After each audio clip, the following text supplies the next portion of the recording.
Welcome to this showcase. One of NeDi's unique features is to leverage SNMP location strings for topology awareness. In order for this to work, you need to follow a scheme where the region comes first, then the city, building, floor and room. You can go even further and specify the rack and rack unit to get automatic rack drawings. If for some reason you cannot configure SNMP location string on your devices, you can override them in NeDi-Conf. The first option here is to use map location on an IP address and specify the location string as seen here. You could also map the device name if you follow a certain scheme and use a regular expression to match and a replacement expression for the location strings. If, however, you have location strings defined but not using a semicolon as a separator for your location items, you could change the location separator here. If you comment it out, it will default to a space. Last but not least, you can indicate important buildings by matching this regular expression, and they will show up with red icons instead of the standard brownish ones. If you're not interested in topology features, you can still use the location strings. For example, if you wish to limit certain users, for example this one here, to only see devices in the home location. And now what this user is actually allowed to see can easily be verified like this. And as you can see, this user can only view devices matching the home string in the location.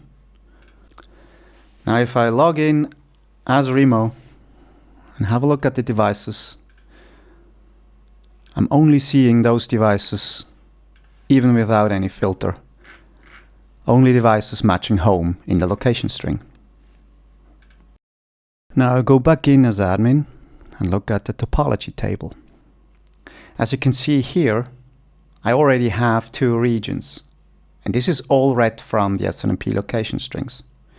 This is also used in monitoring health, showing all the regions, and problematic regions are indicated in red.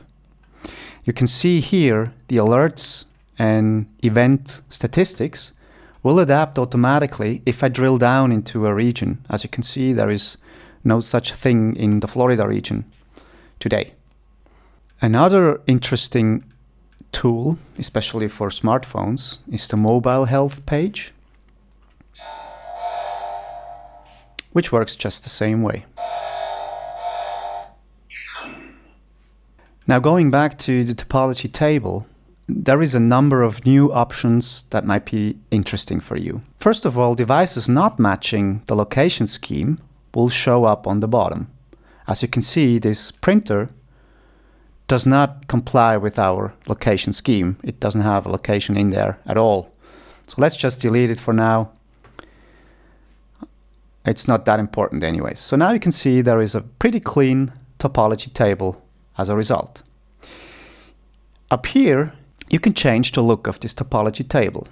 One click turns on interactive maps. It will also show how many nodes are contained in this region. If you drill down, you won't see the nodes for each city because that would slow it down on really big networks. If you click yet another time on this icon, you will get OpenStreetMaps instead. And yet another click will add weather information, which is fetched from OpenWeatherMap in real time. You can also go over there and have a look in more detail. This can help you troubleshooting remote site problems. One more click lets you go back to the icon view of your sites. If you drill down, you will notice that there is a new icon coming up, which takes you back to the region or all the way to the top again. If you drill down into a building, which happens to be my home here, you also see that certain rooms also are linked. If you click on them, you'll see the racks. And this will happen if you specify the racks as well. Now let's go back quickly. As you may have noticed, there are more buttons up here to display either non-SNMP devices like phones or access points, or have all the devices displayed with their panels instead of their icons. This can be printed to document your sites. Let's have a look at the OpenStreetMaps again. Even if I would click on weather here, as we have the building view now, we don't see weather information for each building because that would just not make any sense. So let's go back to OpenStreetMaps, and as you can see, the pictures are loading pretty fast. This is because in the OpenStreetMap view, in the topology folder, the subfolders of each city is created automatically, and OpenStreetMaps are cached. So in case you need to update an OpenStreetMap for some reason, you need to delete this file first, and then it will be generated again. Otherwise, it will just fetch this picture again. If you're not too happy with OpenStreetMaps, you can still revert to Google Maps in the profile with this checkbox. And if you go back to the topology view, you have Google Maps now. But Google does not allow for caching maps, so those are fetched in real time every time you view them. Another problem is if you hit the limit of 1,000 static maps per day, you will get a placeholder instead, because Google wants you to license this feature.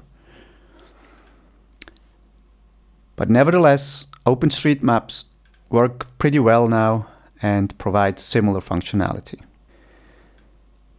Another feature, since we have this directory structure now, is that I can select, for example, Orlando, and as you can see, the icon turned yellow, and the upload path for topology changed to Florida, Orlando.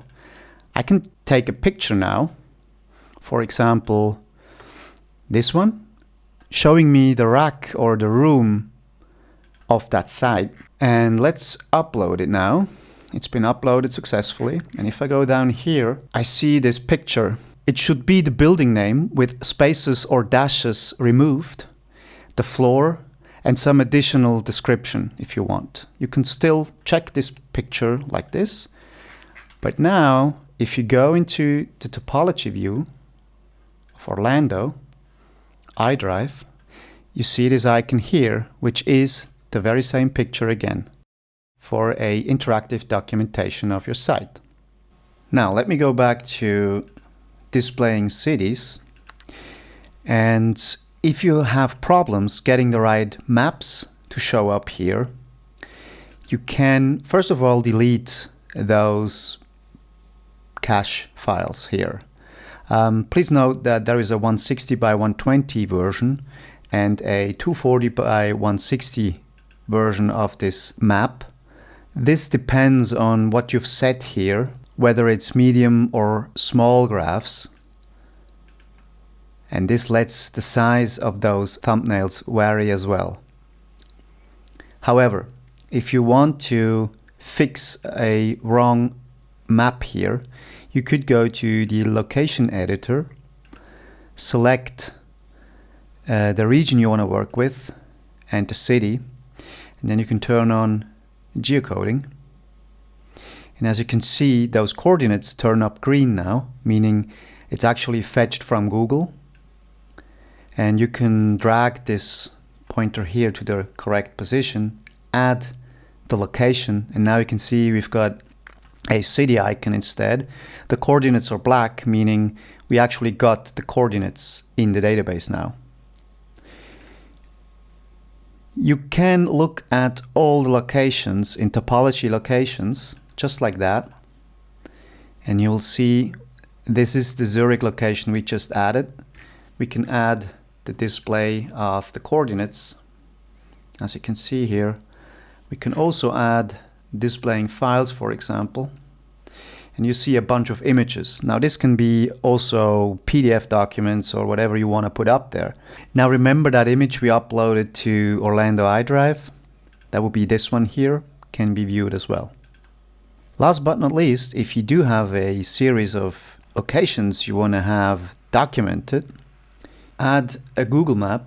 And now you can see the Google map with the pins of each location that has coordinates in the database.